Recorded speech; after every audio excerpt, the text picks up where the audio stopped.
We have Mr. Khalil Muhammad. Would you come up? Thank you. Doctor. Thanks, Mia. My name is Khalil Muhammad, and I am a proud parent of 3 children who've gone through this district. My last is a senior. We've lived in this community for just about 13 years. My wife served, Stephanie Lawson Muhammad, for 2 terms on the school board. My family has made countless sacrifices to help improve this community and most especially its school system. So when I speak about being part of this community and bearing witness to this moment, I speak from that capacity and for myself. But I also speak as a Black man. And I use that identity in this moment because I am extremely outraged by the behavior of a friend of mine, James Davis, the chair of Black Parent Workshop.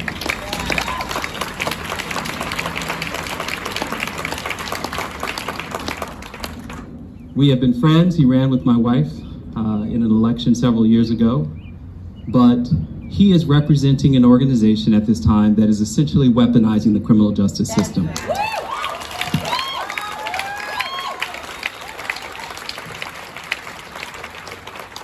And by weaponizing it, I mean it in exactly the ways that we have the Republican Party weaponizing the criminal justice system in all sorts of ways, particularly for Joe Biden, and you name it. And I am not here as a Democratic shill.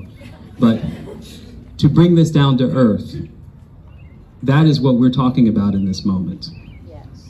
There is exculpatory evidence, both in the investigation that led to the reinstatement, as we heard from Courtney, and additional evidence. But there is a conspiracy afoot among several parties.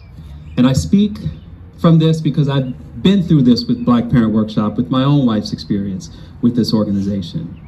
So we have to be very clear that the race politics that are playing out in the media right now with this organization that in its most legitimate way does speak for the racial disparities problems that plague this school district and so many others in this country, but is attempting to use Frank Sanchez and anyone else that it can throw under the bus to solve a policy problem.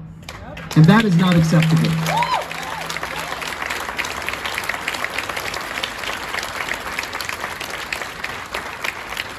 Our policy debates should be adjudicated within the context of the board and the context of elections. If you don't like the outcome of those elections, you don't get to jeopardize people's livelihood and their lives and their legacy.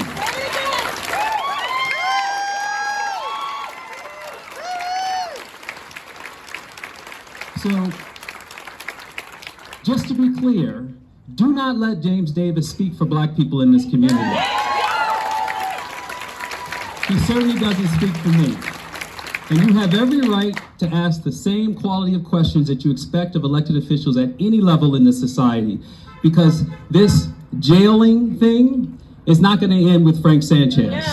The danger is existential, and it affects any one of us over precisely the issue of our policies and the future of this country. Thank you.